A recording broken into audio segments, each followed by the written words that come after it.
تسويق حاسه ما يتخيلهاش. اقول لك على حاجه؟ ايه ده؟ لا اله الا الله، نقلع على نضاره الخرابه. هو في خرابه اكتر من اللي احنا فيه ده؟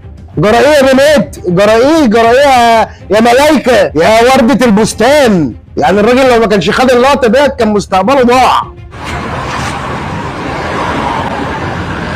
لا يلا اقسم. انا مش عارف يا جماعه، هو بجد الناس اللي جايه في صف البنت وفي بوستات نازله على لسان البنت بتقول لك اي حد هيتكلم وهيشهر بيا انا هسوي فيه.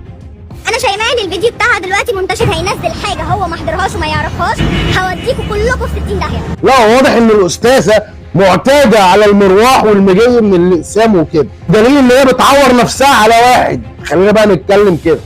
ده مش حقيقه على فكره، انا عند الاسم، على فكره انا نزلت الاسم امبارح انا وسواق الاوبر اتخانقنا. والغريبه بقى دلوقتي لو مفيش فيديو بيوثق اللي هي بتعمله ده، كان الشاب او سواق اوبر ايا كان حصل له ايه؟ انتوا مدركين يا جماعه؟ كان مستقبله ضاع. معلش الاوبر اللي هو شغال عليه ده ممكن يبقى عربيه مأجرها لصاحبها، بيدفع له كل شهر، بيدفع له في اليوم، وهو نفسه صاحبها وعنده التزامات او قاعد في ايجار. ما هو ما حدش بيلجأ للشغلانات دي يا جماعه الا اللي ضاقت بيه كل السبل. هي الشغلانات دي المفروض الناس بتقول عليها تحسين دخل، لا هي الشغلانات ديت قايمه دخل كامل، قايم عليها بيوت. جوز واحد في ايجار، اللي وراه التزامات، اللي وراه عيال، اللي وراه دروس، اللي وراه مصاريف بيت. هتيجي واحده مستهتره زي ديت توديه في داهيه، تضيع مستقبله، بتضيع مستقبل اسره كامله ممكن تبقى متعلقه في رقبته. من المنطلق ده يا جماعه والله عايز اقول حاجه، بس ان احنا بقالنا 15 سنه ولا 20 سنه بنتكلم عن حقوق المراه ونسينا حقوق الراجل فيها، نسينا حقوق الشباب. ودي مش اول مره واحده تطلع تتبلى على واحد. انا كلامي ده برضو ان يعني كل الشباب نضاف ما فيهمش غلطه، لا في متحرشين وفي ناس زي الزفت عادي، وفي ناس شغالين في اوبر برضو مش على نفس مستوى الحدث، وبيقبلوا ان واحده زي دي تقعد جنبهم وتشغل التسجيل بصوت عالي جدا، ترقص ويرقص معاها كمان. انا بكلمكم، انا واحد عندي يعني فوق 10 اصدقاء شغالين في المجال ده، فبسمع منهم. ففي حاجات اكبر من كده واخطر من كده بكتير بتحصل يعني. وفي برضو سواقين اوبر بيشتغلوا بس على النايتات، بيروحوا يقفوا قدام النايت كلاب او الكباريهات يعني باللهجه العاميه بتاعتنا، بيستنوا الرقصات وبيستنوا الريكلامات وبيستنوا الناس دي، شغلهم قايم على دول بس. في منهم هلاسين ما بياخدوش اجره، بياخدوا حاجه ثانيه.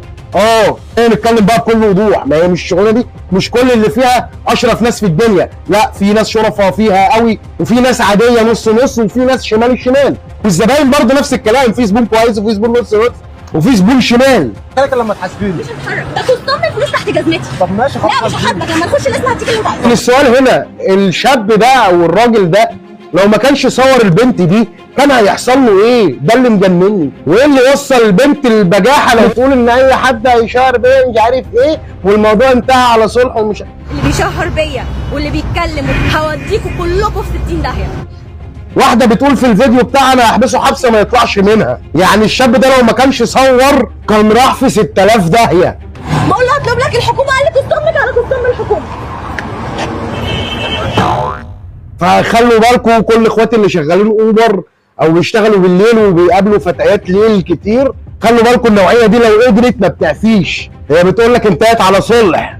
احنا الاسم احنا الاثنين واتصالحنا احنا الاثنين وعملنا محضر صلح، وهوريكم رقم المحضر بتاعي. عشان ممكن يكون الشاب عفى عنها، لكن هي اللي كان في نيتها اصلا ان هي ما تعفوش، كانت عايزه تحط في سجن ما يطلعش منه زي ما قالت في الفيديو كده. تسويق حاسه ما يتخيلهاش، تسويق حاسه ما يتخيلهاش، تسويق حاسه ما يتخيلهاش.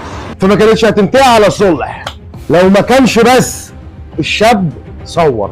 فانا مش عارف بقى احنا كشباب مثلا شغالين في الشارع هنمشي 24 ساعه في ال 24 ساعه ماسكين التليفون يعني ولا ايه؟ مش فاهم. لا احنا عايزين حل للموضوع ده بجد، لان كام شاب ممكن يكون اتظلم في حاجه زي دي وما كانش معاه تليفون يصور او ما طلعش تليفونه وصور ساعتها.